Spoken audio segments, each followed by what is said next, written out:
Hello students, कैसे हैं आप सब। उम्मीद करता हूं आप सब बहुत अच्छे होंगे। आज हम पढ़ने वाले हैं फर्स्ट इन इंडिया का पार्ट सेकंड। इससे पहले वाला पार्ट मैं आपको ऑलरेडी करवा चुका हूं, आप लोगों ने वो लेक्चर देखा होगा। काफी इंपॉर्टेंट टॉपिक है सैनिक स्कूल के लिए भी और राष्ट्रीय मिलिट्री स्कूल के लिए भी।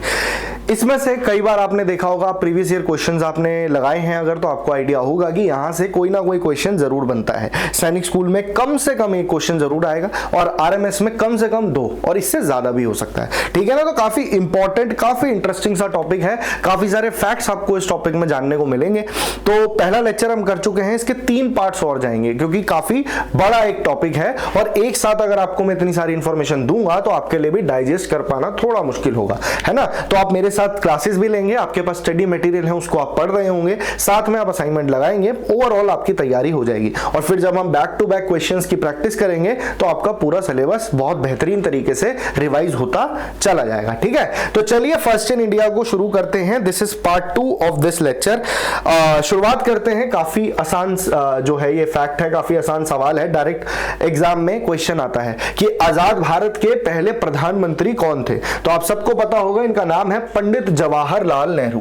पंडित जवाहरलाल नेहरू। और पिछली क्लास में मैंने आपको बताया था कि first president of India was doctor Rajendra Prasad. अब देखिए, जवाहरलाल नेहरू जो है प्रधानमंत्री की गद्दी पे बैठे साल 1947 में, जब भारत आजाद हुआ, और तब से लेके ये रहे इस गद्दी पे 1964 तक, जब इनकी डेथ हो गई थी। यानी कि मोर देन 16 ईयर्स, मतलब 16 साल से भी ज्यादा इनका टेन्योर जो है वो रहा है। तो ये बात आपको जो है ध्यान रखनी है, मोर देन 16 ईयर्स का। तो आपसे कई बार एग्जामिनर पूछ सकता है कि सबसे लंबा टेन्योर, सबसे लंबा जो टेन्योर है वो कौन से प्रधानमंत्री का रहा है। तो आपका जवाब होगा पंडित जवाहरलाल नेहरू। उसके बाद इनकी मृत्यु हो गई थी। उसके बाद एक एक्टिंग प्राइम मिनिस्टर आए थे। अब एकदम से तो प्राइम मिनिस्टर का इलेक्शन नहीं हो सकता ना, तो उस समय के लिए, उस दौरान के लिए एक्टिंग प्राइम मिनिस्टर आते हैं। तो वो थे गुलजारी लाल नंदा। वो एग्जाम में भी पूछा जा सकता है कि भारत के पहले एक्टिंग प्राइम मिनिस्टर कौन थे। तो मैं आपके लिए लिख देता हूं यहां पे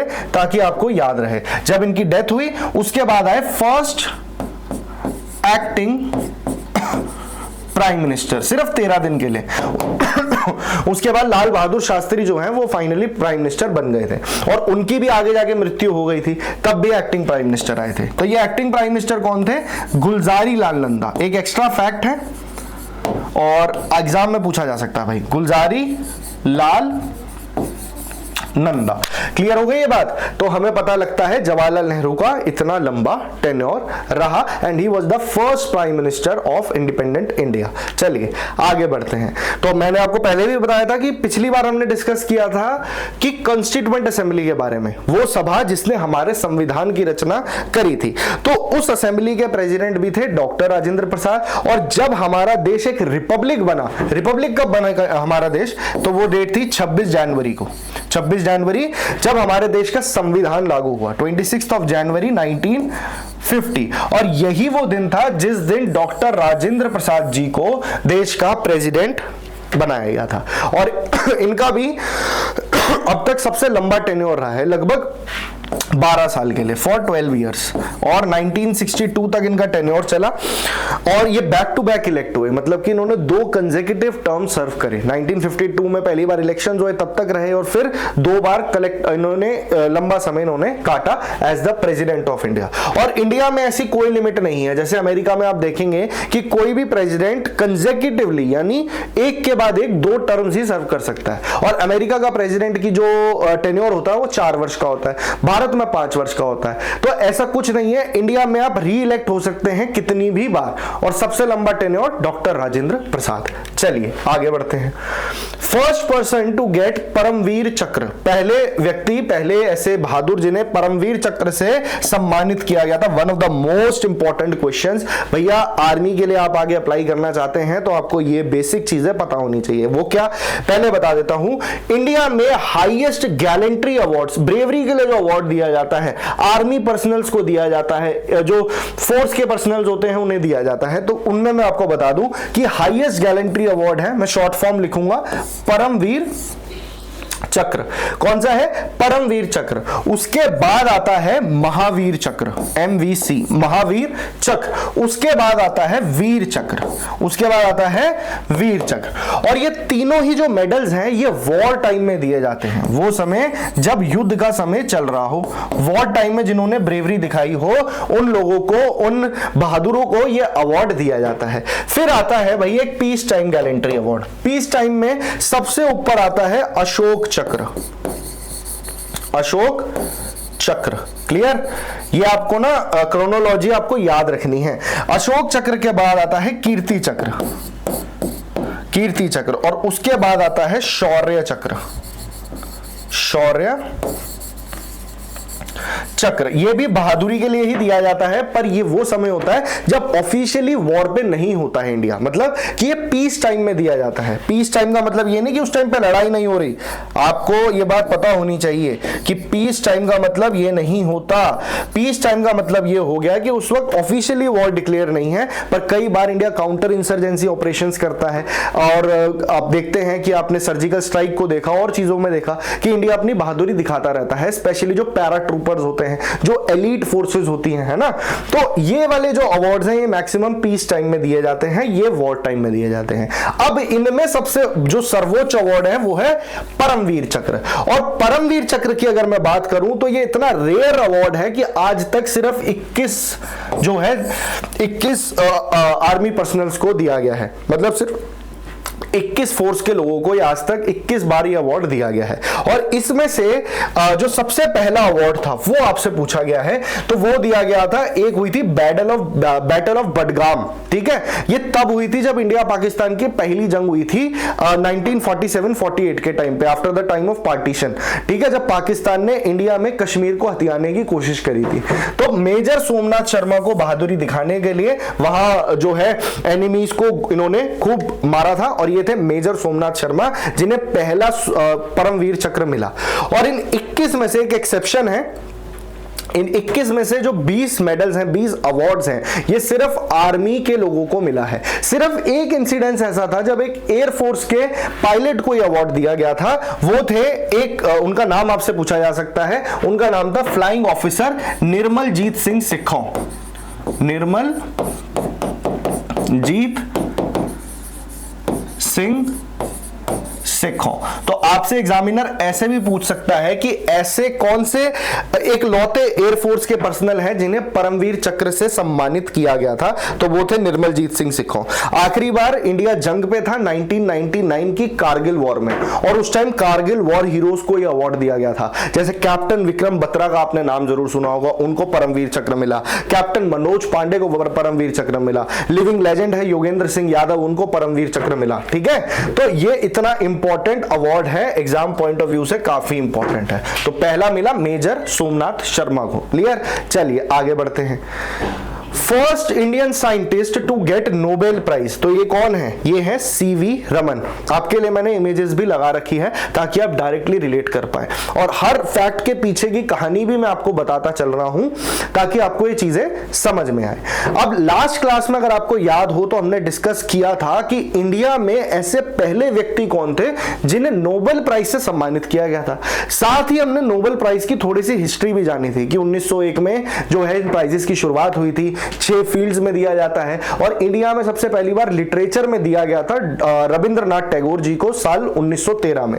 यहां पे बात हो रही है सीवी रमन जी की, और सीवी रमन ऐसे पहले भारतीय हैं जिन्हें फिजिक्स के फील्ड में नोबेल प्राइज से सम्मानित किया गया था, और ये ईयर था 1930, और इन्हें फिजिक्स में मिला था। किस लिए इनको नोबेल प्राइज दिया गया था? तो इन्होंने बेहतरीन पेपर्स लिखे थे, एक्सपेरिमेंट्स किए थे स्कैटरिंग ऑफ लाइट से रिलेटेड, और एक जो है एक लॉ दिया था जिसे हम कहते हैं रमन इफेक्ट। इनके नाम पे ये इसको रखा गया रमन इफेक्ट।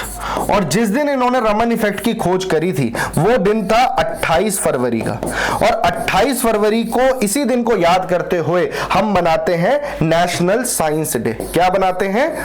देखिए सारी चीजें एक दूसरे से इंटरलिंक्ड है। नेशनल साइंस डे, अगर आप ध्यान से देखेंगे तो एक ही फैक्ट, एक ही क्वेश्चन के थ्रू हमने कई सारी चीजें रिवाइज कर ली। ठीक है, तो सीवी रमन, खोज करी रमन इफेक्ट की, 1930 में नोबेल प्राइज मिला फिजिक्स में। पहले नोबेल प्राइज किससे मिला था? रविंद्रनाथ टैगोर को। और फिजिक्स में पहला नोबेल प्राइज मिला सीवी रमन जी को। 28 फरवरी को जो इन्होंने खोज करी थी, जो डिस्कवरी करी थी, उसके लिए इनको नेशनल साइंस डे जो है इंडिया में हम मनाते हैं। क्लियर? और सीवी रमन से अगर आप ध्यान से याद रखेंगे तो आखिरी क्लास में मैंने आपको बताया था कि इंडिया का हाईएस्ट सिविलियन अवार्ड कौन सा है? वो है भारत रत्न। यहां लिख देता हूं, भारत रत्न, जिसकी शुरुआत साल 1954 में हुई थी। ठीक है, और 1954 में 3 लोगों को यह अवार्ड मिला था। कौन कौन थे? उसमें सीवी रमन भी शामिल थे, सी राजगोपालाचारी थे और सर्वपल्ली राधाकृष्णन थे। ठीक है, तो चलिए आगे बढ़ते हैं। जितना आगे आपका कोर्स जाएगा, जितने ज्यादा आप लेक्चर्स लेंगे, आप देखेंगे कि कई सारी चीजें कई बार रिपीट हो गई हैं और आपको ये चीजें दिमाग में बैठती चली जाएंगी। जितनी बार आप कोर्स को रिवाइज करेंगे, रिपीट करेंगे, चीजों को समझेंगे, अपने स्टडी मटेरियल को पढ़ेंगे, आपको समझ में आएगा कि आपके दिमाग में ये चीजें एकदम इन डेप्थ जाती चली जा रही हैं। और जब आप एग्जाम की तरफ अप्रोच करेंगे, जिस दिन आपका पेपर होगा, आप बिल्कुल टेंशन फ्री होके जाने वाले हैं। तो लास्ट क्लास को याद करूं, उस टाइम पे हमने इंडियन आर्मी के पहले चीफ की बात करी थी। इंडियन आर्मी के पहले कमांडर इन चीफ कौन थे? तो मैं यहां पे ना तीनों के लिख देता हूं। सबसे पहले लिखते हैं आर्मी, और ये सारी बात जो है ना आजादी के बाद की है। ठीक है, आर्मी इधर लिख देते हैं। पहले आर्मी का करते हैं। आर्मी का हमने लास्ट टाइम रिवाइज किया था, जो फील्ड मार्शल बने आगे जाके, के.एम. करियप्पा। के.एम. करियप्पा। और इनसे रिलेटेड एक और फैक्ट मैंने बताया था कि जिस दिन इन्होंने आर्मी की कमांड संभाली थी, साल था 1949, 15 जनवरी। एक ब्रिटिश अफसर थे जिनका नाम था सर फ्रांसिस बूचर।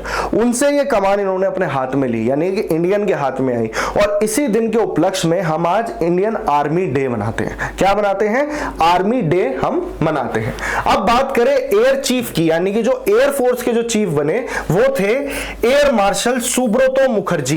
तो एयर मार्शल सुब्रतो मुखर्जी हो गए एयर फोर्स के, और आर्मी के हो गए के.एम. करियप्पा, और नेवी के हैं एडमिरल आर.डी. कटारी। तो वो भी मैंने फैक्ट आगे लिखा हुआ है, तो मैं आपको बताऊंगा। चलिए, तो आर्मी और एयर फोर्स के तो आपको याद हो गए, ये इनकी तस्वीर है।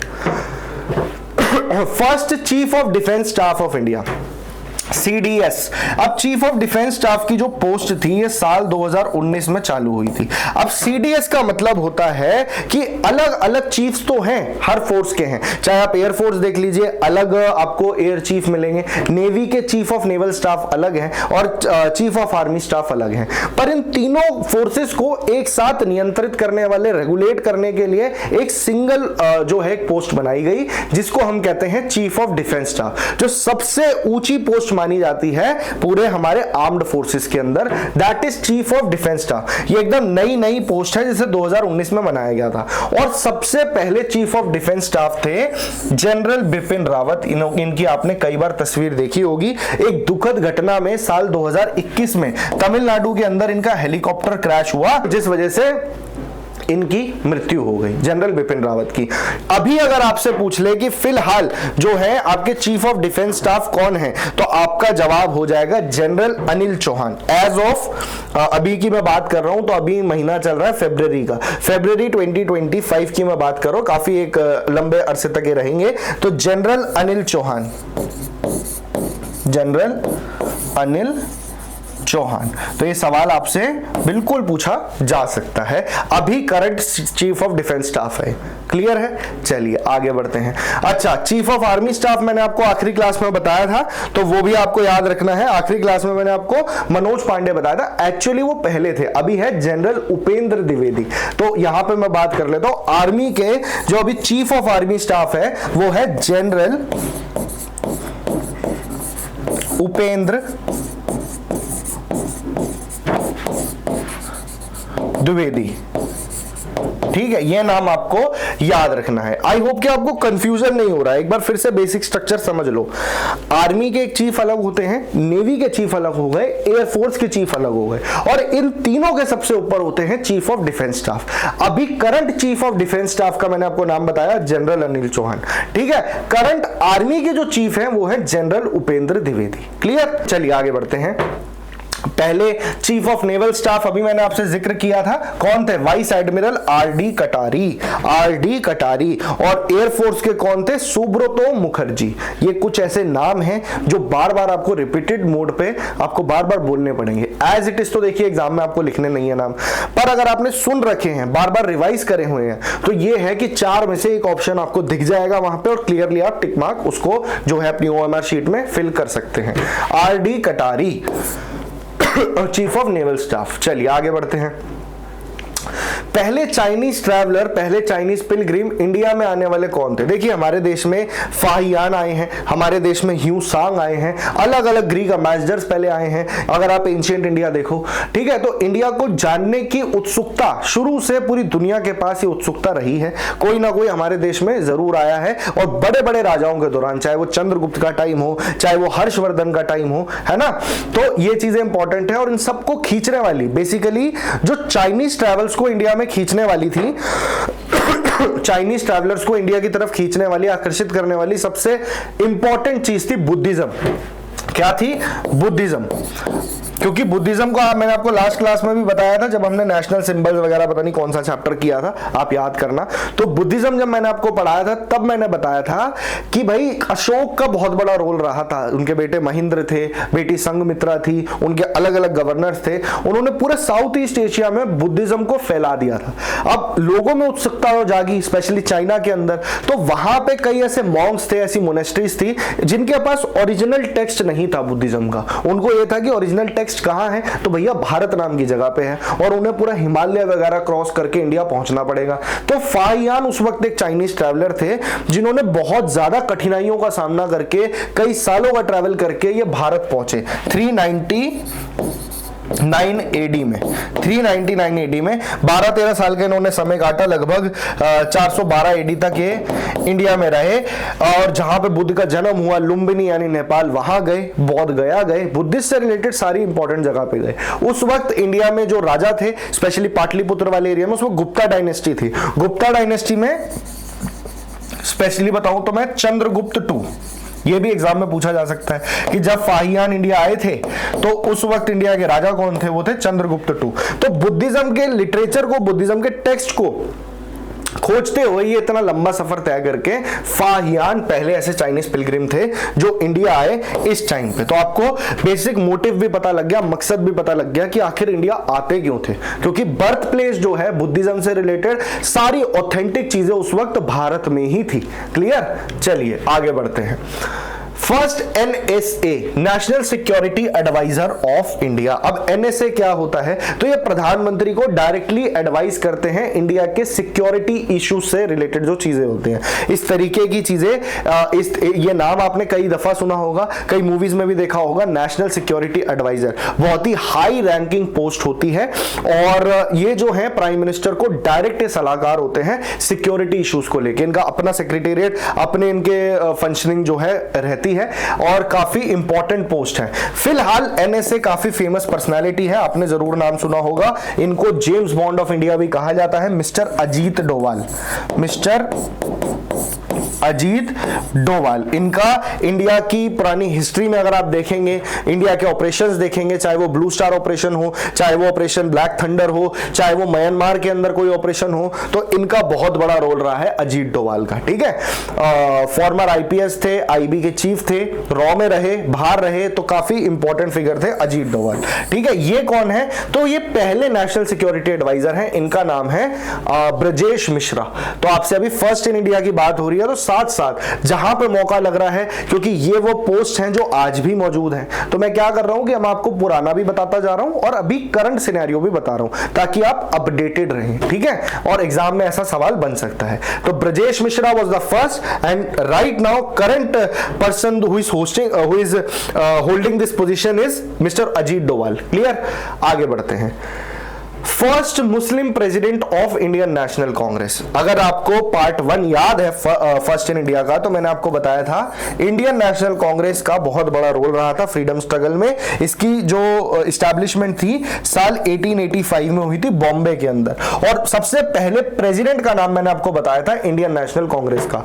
हर साल इसका एक सेशन होता था दिसंबर के महीने में, जहां पे डिस्कस करी जाती थी चीजें, देखा जाता था कि भाई क्या अप्रोच रहेगी हमारी आगे अंग्रेजों से अपनी डिमांड्स रखने के लिए। शुरुआती दिनों में लोग सिर्फ डिमांड्स ही रखते थे, कोई ऐसा डायरेक्ट जो है स्ट्रगल नहीं था। इंडियन नेशनल कांग्रेस ने फिर धीरे धीरे करके उसमें बेहतरीन लीडर्स आने लगे, ठीक है, थोड़ा रेडिकलाइजेशन होने लगा, थोड़ा आप देखेंगे तो एक्सट्रीमिस्ट मूवमेंट आया, फिर गांधीयन एरा आया, ठीक है। तो ये था इंडियन नेशनल कांग्रेस। बात करते हैं आईएनसी की स्थापना 1885, and who was the president, वो थे वोमेश चंद्र बैनर्जी, सबसे पहले थे।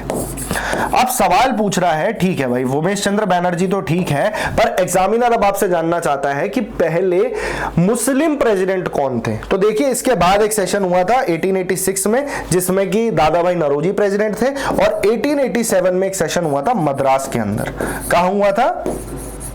मद्रास में, जिसके अंदर प्रेसिडेंट बने बदरुद्दीन तैयबजी, और यही है वो व्यक्ति जो पहले मुस्लिम प्रेसिडेंट बने थे इंडियन नेशनल कांग्रेस के। ठीक है, एक सवाल और पूछा जा सकता है आपसे, अगर पहले प्रेसिडेंट पूछा गया है, पहले मुस्लिम प्रेसिडेंट पूछा गया है, तो सबसे पहले एक अंग्रेज प्रेसिडेंट भी बने थे, एक यूरोपियन भी थे ऐसे जो कि इसके प्रेसिडेंट बने थे। इनका नाम था जॉर्ज यूले, और ये था साल 1888। ये सेशन अगर मैं आपको बताऊं तो ये हुआ था इलाहाबाद में। इलाहाबाद में 1888 का सेशन हुआ था। इसके अंदर पहले ब्रिटिश जो हैं वो प्रेसिडेंट बने थे जॉर्ज यूले। ठीक है, तो ये नाम आपसे एग्जामिनर पूछ सकता है। क्लियर, आगे बढ़ते हैं। First chief justice of India, तो पहले चीफ जस्टिस हैं ये इंडिया के। चीफ जस्टिस कौन होते हैं? सुप्रीम कोर्ट हमारे देश में एक सिंगल इंटीग्रेटेड जुडिशियल सिस्टम है, यानी कि हायरार्की है। आप सबसे नीचे लेवल पे देखेंगे तो सबऑर्डिनेट कोर्ट्स हैं, जैसे हाई कोर्ट, जैसे सेशन कोर्ट है, डिस्ट्रिक्ट कोर्ट है, नीचे ट्रिब्यूनल्स हैं। उनके ऊपर आता है जो स्टेट लेवल पे आता है वो है हाई कोर्ट, सबसे ऊपर, और सबसे सर्वोच्च है supreme court of India, apex court of India है। और सुप्रीम कोर्ट ऑफ इंडिया जो है एक तरीके से जुडिशरी के इंचार्ज माने जाते हैं हमारे डेमोक्रेटिक सिस्टम के अंदर। और सुप्रीम कोर्ट ऑफ इंडिया के जो सबसे बड़े जज होते हैं, यूं तो 34 अलग जजेस भी होते हैं, पर उनमें एक होते हैं chief justice. Chief justice of supreme court को ही हम चीफ जस्टिस ऑफ इंडिया कहते हैं। क्लियर। और अगर मैं बात करूं सुप्रीम कोर्ट की, तो सुप्रीम कोर्ट पहले एक फेडरल कोर्ट इसका नाम था। आजादी के बाद जब इंडिया का रिपब्लिक बना तो 26 जनवरी 1950 को सुप्रीम कोर्ट की जो है प्रॉपरली स्थापना हुई। और सुप्रीम कोर्ट के जो पहले चीफ जस्टिस थे उनका नाम था जस्टिस हरिलाल जे किशनदास कनिया। एग्जाम में आएगा H.J. कनिया, H.J. कनिया। अभी कौन है? तो अभी का नाम आपको जो है वो याद रखना है। फिलहाल चीफ जस्टिस कौन है? तो अभी 51st chief justice of India है, जिनका नाम है जस्टिस संजीव खन्ना, जस्टिस संजीव खन्ना। और 50th पे कौन थे? तो 50 थे D.Y. चंद्रचूड़। जब उनका टेन्योर खत्म हुआ है तो संजीव खन्ना जो है वो गद्दी पे बैठे हैं। क्लियर। अब बात करते हैं, देखिए मैं आपको साथ साथ बता रहा हूं कि पहले कौन थे और फिलहाल कौन है, ताकि आप एक बैलेंस बना के चीजों को याद कर रख सके। इंडिया के पहले इलेक्शन कमिश्नर, तो ये है इंडिया के पहले इलेक्शन कमिश्नर। अब इलेक्शन कमिश्नर क्या होता है उसे समझने से पहले आपको पता होना चाहिए इलेक्शन कमीशन ऑफ इंडिया क्या होता है। आपने ये ऑफिस एनडीएमसी दिल्ली में देखा होगा, जो बच्चे दिल्ली के हैं।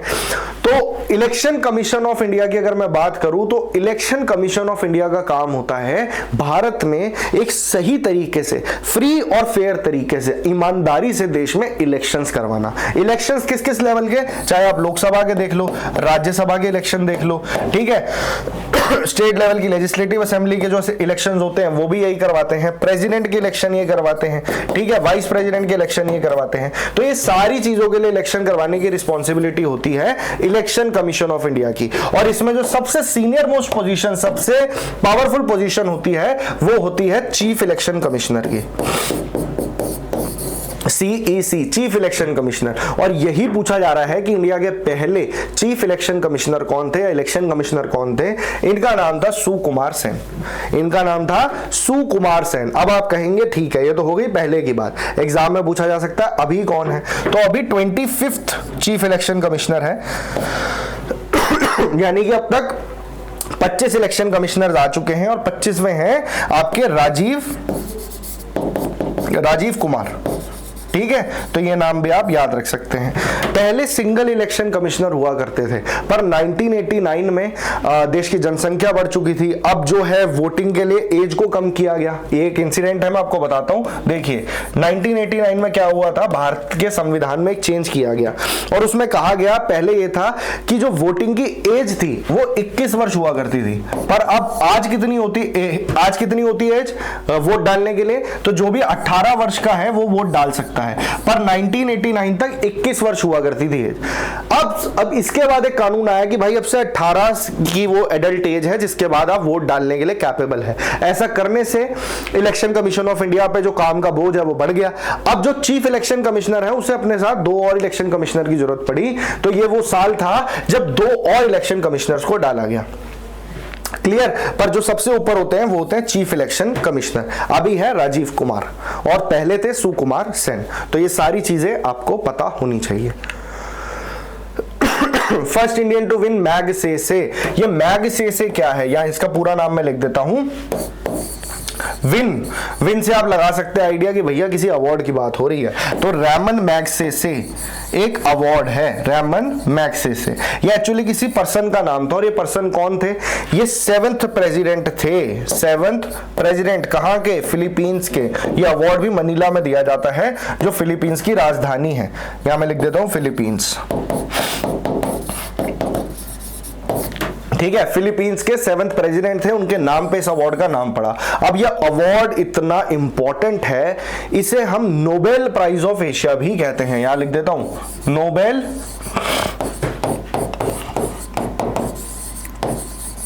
Prize of Asia.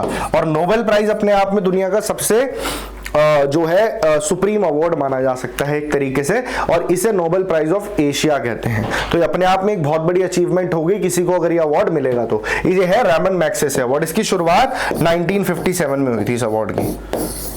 क्लियर है। और पहले भारतीय जिन्हें अवार्ड मिला था वो थे आचार्य विनोबा भावे। ये एक एक्टिविस्ट थे और इंडिया में एक बड़ा लैंड रिफॉर्म मूवमेंट हुआ था जिसे हम कहते हैं भूटान मूवमेंट। 1951 की बात है। भूटान एक लैंड रिफॉर्म मूवमेंट था ये। भूटान मूवमेंट आप याद रख सकते हैं, कई बार पूछा जा सकता है कि भूटान मूवमेंट किससे रिलेटेड है, तो आचार्य विनोबा भावे। तो इनके इन्हीं योगदानों की वजह से इनको रैमन मैगसेसे से सम्मानित किया गया था। क्लियर हुई बात। तो रैमन मैगसेसे क्या है वो भी मैंने आपको बता दिया। पहले इंडियन कौन थे जिन्हें अवार्ड मिला, वो थे विनोबा भावे, क्योंकि हम फर्स्ट इन इंडिया पढ़ रहे हैं। क्लियर।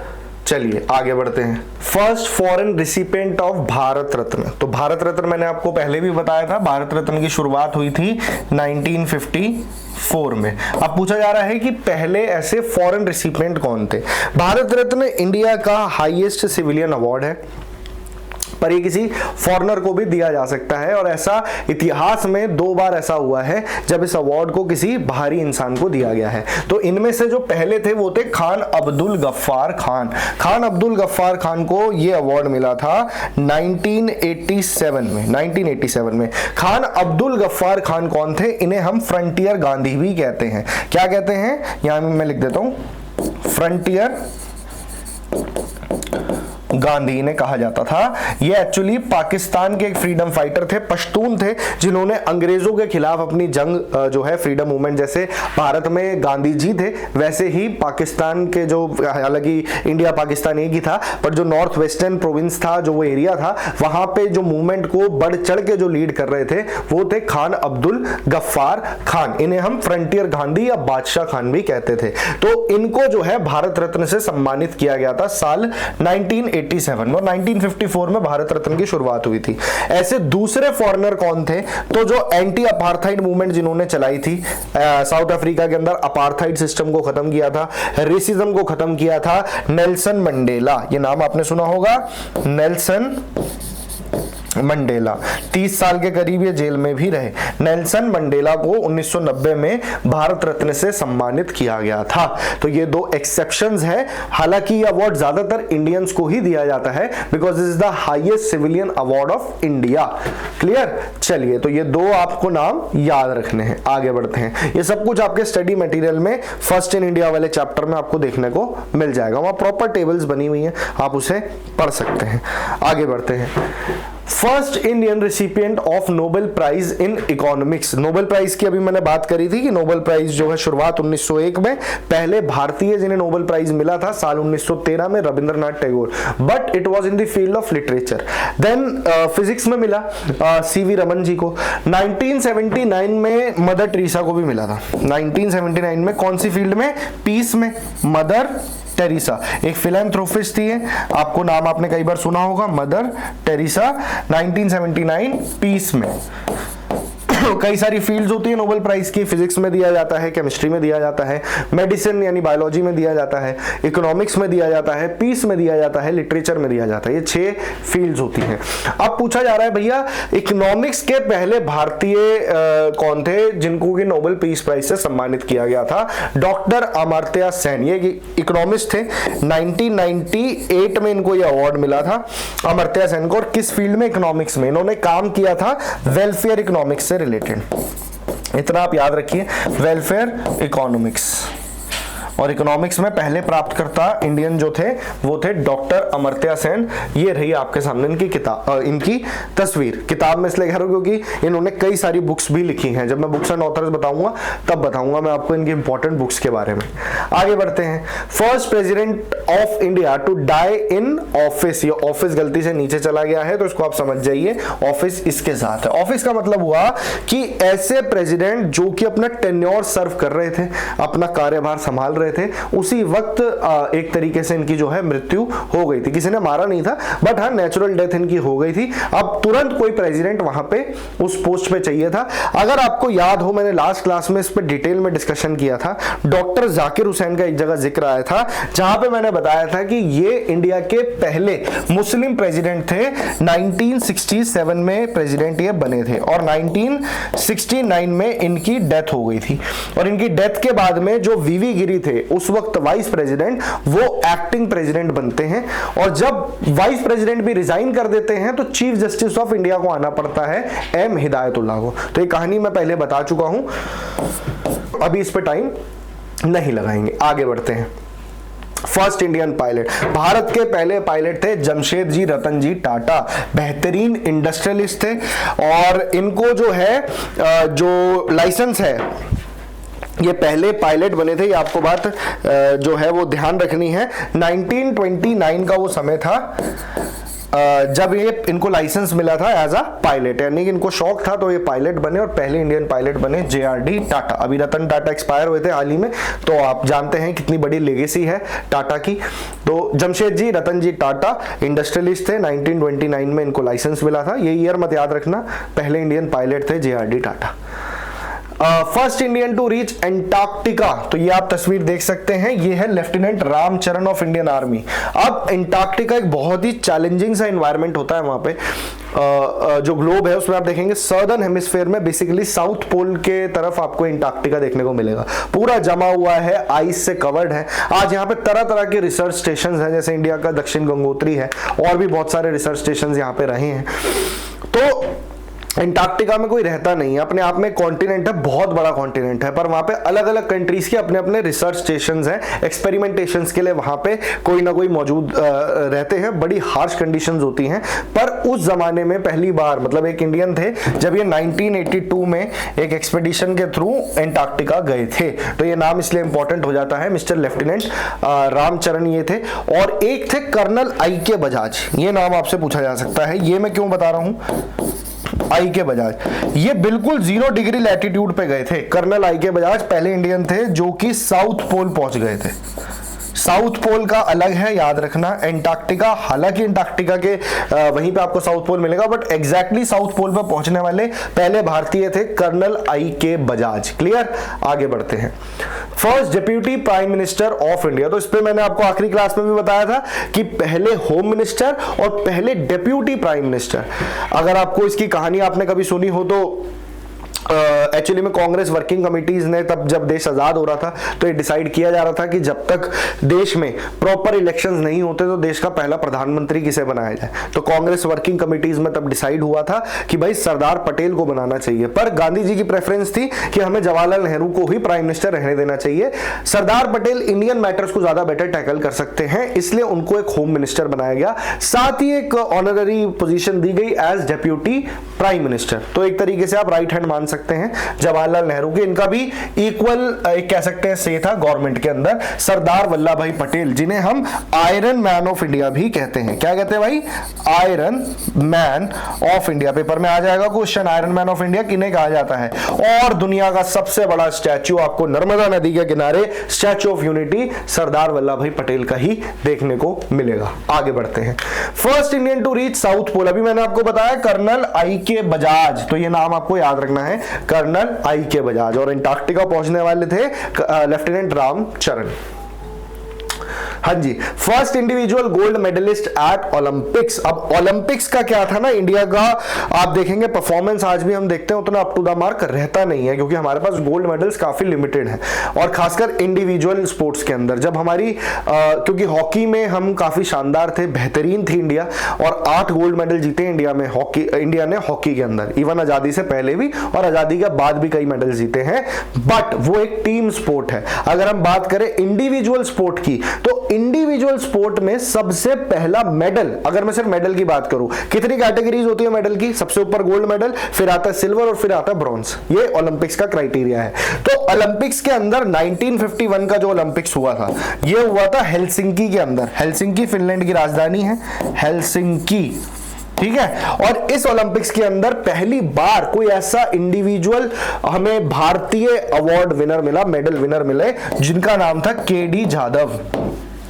केडी जाधव, ठीक है। ये तो अभिनव बिंद्रा भी इनके बारे में बताऊंगा।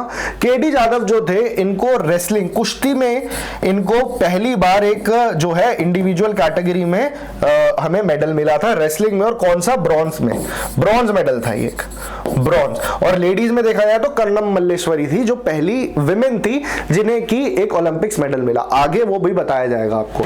तो केडी, अगर आपसे एग्जामिनर पूछ ले कि पहले इंडिविजुअल इंडियन कौन थे जिन्हें की ओलंपिक्स में सिर्फ मेडल मिला, तो जब सिर्फ मेडल की बात हो, वो ब्रॉन्ज मेडल भी हो सकता है, सिल्वर भी हो सकता है, गोल्ड भी हो सकता है। तो पहला मेडल मिला था केडी जाधव को। अगर स्पेसिफिकली ऐसे सवाल बने कि पहले individual gold medalist, gold medal किसको मिला था, तो ये बात है साल 2008 की अभिनव बिंद्रा इन बीजिंग ओलंपिक्स। अभिनव बिंद्रा एक शूटर है जिन्होंने 10 मीटर एयर राइफल जो है 10 मीटर एयर राइफल शूटिंग के अंदर इन्होंने भारत को गोल्ड जितवाया था, अभिनव बिंद्रा। क्लियर, चलिए आगे बढ़ते हैं।